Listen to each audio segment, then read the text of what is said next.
Good morning. So, it's nice and sunny today, very different from the other day. I wanted to talk to y'all about how we sometimes fumble the bag. So, back in 2020, we was making in DoorDash and Uber, Grubhub, all those, we were making like $1,500 to $2,000 every week. Easy. It was just easy. Yeah, you'll work about 12 hours a day, but I mean, would you to make $2,000 every week, $8,000 a month? Yeah, and it didn't last the whole year. It was a stint of right during the lockdown and during like several months after that. It was a nice time to be doing the gig apps. A lot of people were clocking in. Like I knew somebody that was making $3,000 sometimes in a week, and they didn't go to sleep, but they wanted to get that money. Now, do I have any of that money left? I got a little bit of that money left because I was dabbling into investing back then. So yeah, I do. But think about that. Ask yourself, a couple of years ago, last year, did you save any of that money that you made? You know how much you made in a year. Some of you make really good money. Some of you have really good paying jobs, making a lot of money. Do you have any of that stored up? Like, what's the percentage do you think you kept? Because it's not about how much you make, it's about how much you keep. It's about how much you keep. So that's a really important point to think about. I'm just realizing that I went the wrong way. So, easy correction. I'm on the wrong road. But it gives us a little bit more time to talk. I think that is just not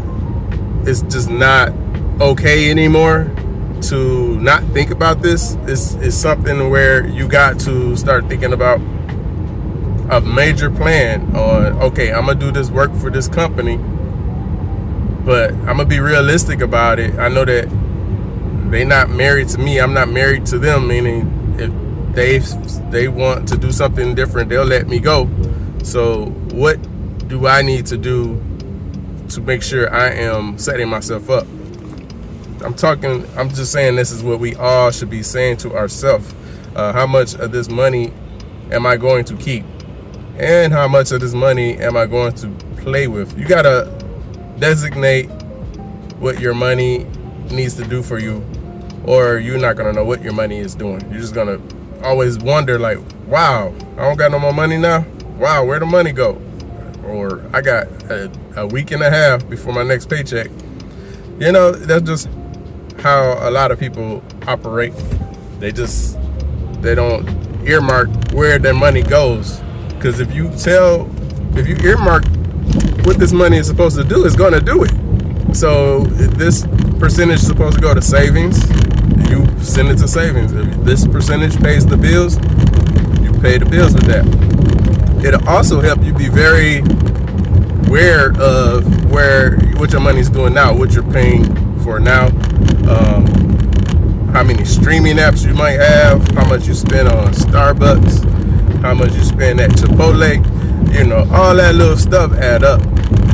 That's a monthly bill. Some of you, if you really add up a couple of these types of things that you indulge into, you will realize you got a monthly bill happening.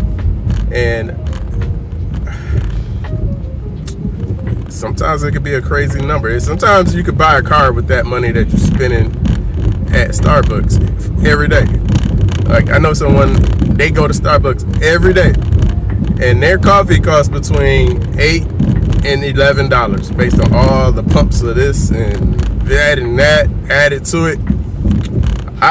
My mouth was wide open when they were like, because they didn't register it. They were just like, yeah, this is what I get. How much that costs? Oh, this one costs $10 a day. I did that and I added that. And you go every day. Think about this, y'all. Like, even if this isn't you, what is you? What is it that your indulgence is in? Could it be edibles? Maybe it's at the dispensary. Maybe it's at the distillery. Maybe it's at the brewery. We all got our vices. We all do a thing. I think mine used to be like drinking beers, craft beers. Craft beers, it's kind of a joke. They taste better now, but man, how you charge double and sometimes triple the cost for some beer? And we were paying because we will believe that, oh, this is the higher tier, you know, we're paying for the higher tier. Don't get me on culture and like tequila and all that. Y'all, I don't even have to say no more. Y'all already know. You go to the bar at the club and you buy a shot of name your drink.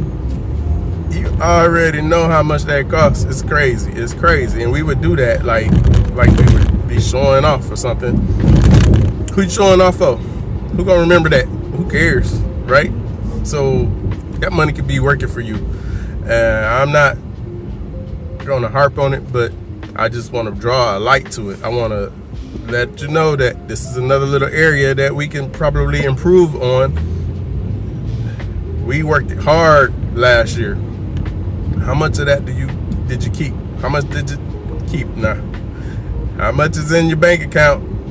How much did you put towards your 401k? And not a lot of companies match. So some of you are like, well, yeah, I do this with my company, they match. That's great. But then somebody else, their company don't match. Right? So don't let that be the only thing you're doing, because stocks crash a lot. Stocks be crashing. Talk to the people right now that are just retiring this year, last year, a couple of years ago. Talk to them and ask them how they feel about their 401k accounts right now. They might be crying. They might be like, oh, I need to go get a part-time job because they amount drop. And when it drops, you're supposed to let it sit, because as soon as you need to pull it out, you're solidifying those losses. But they're retired, so they gotta pull it out. So ask them, you know, what if they had one more account that they were building on the side, or savings on the side? They would need that right now. So I think I got my point across. I'm here at my Big B pickup, and I just wanted y'all to think about that. So let me know if you kept any money. Don't say it in the comments, but just let yourself know, like, okay, do this little self-check for yourself. And y'all have a good day. Bye. So I'll only mention anything connected with the S&P 500. That is pretty safe, but everything is a risk. Just understand that. But you have VOO, QQQ, you have SPY, you have SCHD. Those are different brokers. They label their ETFs whatever they label them. Like VOO is Fidelity, so on and so forth. But you can definitely research that and look it up. They average, you know, I can't tell you what they average on the top of my head, but they've been beating the markets. It's better than trying to choose individual stocks, because you just don't know. What if the company fails? You have a kind of a protection with the S&P 500 without using the word protection. Nothing is safe, as we are in like this turmoil, rocky times right now. But risk on. It's still risk on, because everything is for sale right now. Good pricing to get in. So you want to research that. You really do want to have a 401k. So guess what? So all my dashers and gig workers, you know, we don't have 401ks for that, right? You're basically owning your own business. You have to create your own 401k.